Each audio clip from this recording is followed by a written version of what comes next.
I was thinking about it for a while now.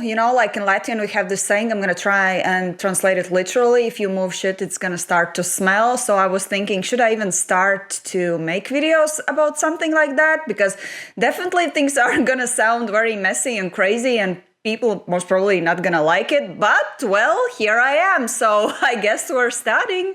Also, I just noticed that with this turtleneck, I have some kind of like Steve Jobs vibe.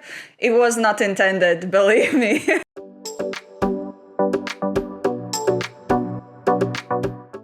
I just wanted to tell you guys, be patient, be understanding. We're all humans here using our brain for a certain purpose. I'm not telling you what is right or what is wrong, and I'm not trying to prove anything to you. And most probably you're going to hear this throughout my video. Do your own research, use your own brain, but this is my perspective. Now, as far as you understand, the topic we're going to talk about is UFOs. Yes, that's a thing that everyone's been overwhelmed lately because first, the government has finally said that UFOs exist. And secondly, they're telling that, yeah, now and then they're actually visiting us. What I am thinking is that you must be an idiot to think that the governments are like suddenly sharing this without certain agenda at the back of their mind. Why would they suddenly decide to share all of this information with us, normal people of the world, aka peasants? For all of these years before, they've been hiding this information that is related to extraterrestrial. They have created this top secrecy. And even when people said that I saw something with my own eyes, they always invented some kind of like random explanations related to some natural causes so that people would shut up and not even think to that direction related to extraterrestrial. And you don't have to search for certain examples very far, like Roswell, the ghost rockets that I was telling about in one of my videos. I mean, things been happening for so many years, and only now they're deciding, yes, we will admit it and we're gonna share this. And of course, people have questions and they start to do their research on the internet. They wanna read more about these UFOs and what is happening in the world. And if they start to look into conspiracy theories and theories in general, they quite often come across with notions like New World Order and Project Blue Beam. And this, my friends, is gonna be the topic of series of videos on my channel, because I want to understand what is this Project Blue Beam. Important note, I am not a fan of conspiracy theories. I mean, I do acknowledge them. I like to read about them, listen to them on YouTube and whatever, but my own approach usually is that I like to look at them from as many perspectives as possible so that I can have an objective conclusion about whether it's possible or not. So bear that in mind while you're watching my videos related to Project Blue Beam. Also, I wanted to mention that actually there's a very scarce information about Project Blue Beam. The purpose of today's video is actually to understand from where this all is coming, who is the man who actually started to speak about this publicly, because we have to understand the source. Maybe the guy who first mentioned Project Blue Beam is just like a crazy madman who is inventing some sci-fi type stories and talking about them. And now people are picking that up and saying that, yeah, the end of the world is coming. This is why the video will be dedicated to a person named Serge Monast. He was a Canadian investigative journalist, essayist, poet, and also a conspiracy theorist. During the 1990s, he started to publicly talk about topics like New World Order and also secret societies. Serge did not hide that his work was actually to a certain extent inspired by the works of William Guy Carr.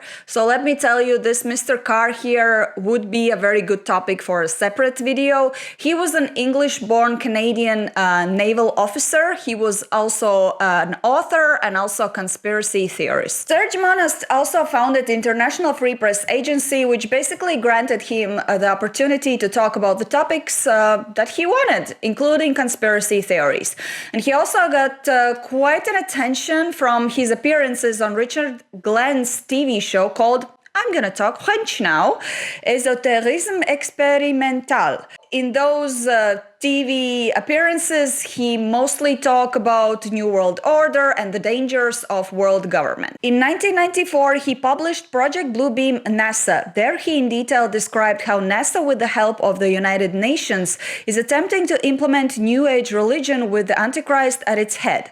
And this will start a New World Order. He claimed that this would be done by technologically simulating the second coming of the Christ. Other conspiracy theorists have noticed the similarities between Serge Monast's Project Blue Beam and the plot of Gene Roddenberry's unreleased Star Trek movie treatment called The God Thing from 1975, and also Star Trek The Next Generation episode Devil's Due from 1991. If the ideas about Project Blue Beam and the other conspiracy theories are coming from sci-fi movies and literature, that I have questions to Mr. Monast. However, there are theories to which, to a certain extent, I can agree that actually entertainment business is kind of slowly feeding, like bit by bit, us the things that will happen in the future. Like they are showing us how the world is gonna end by some kind of crazy viruses or UFO invasions or whatever.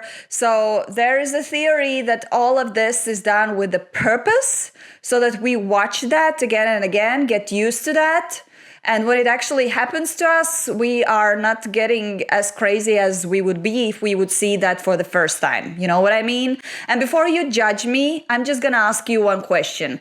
How many movies about some crazy virus or pandemic have you seen before actually a pandemic happened in the world? Yes. Now back to Serge Monast. In 1995, he published a work called Les Protocoles de Toronto 666 that was modeled upon the protocols of the elders of Zion. In original, it was Russian and called Protokoly Sionskich Mudritsov. So it's an anti-Semitic stuff, mainly about how Jews will take over the world. And I guess there we can ask some specific questions to Kanye West. Inspired by this, Monast in his work actually stated that there is a Masonic group called 6.6.6 and that they've been for like 20 years gathering the most powerful people of the world, and all together they're gonna create this new world order and also kind of control our minds. Now this is where the Project Blue Beam actually first appeared and was like available for public evaluation. They could read about it and like make their own judgments. But can we actually trust this person? Is he even sane? Maybe he's just like a little bit crazy sitting in his house and inventing some crazy stuff. Let me tell you, after he did all of these publications and spoke about all of these like very delicate topics, he started to complain that he's been followed by authorities and policemen because, I quote, of his involvement in networks of prohibited information. But Serge Monast wasn't just a like single crazy man in his house. He actually had a family. He had a wife and he had 2 children.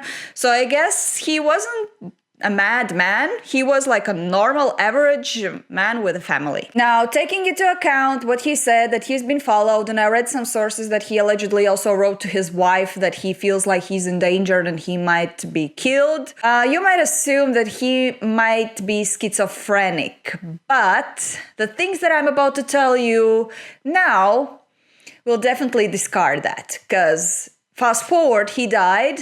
And we have a lot of questions about that. And this is weird. This is really weird. So what happened? So both of the kids of Serge Monast were homeschooled by him. But in 1996, the authorities came into his house and took away both of his kids, made them wards of the state, and made them go to a public school.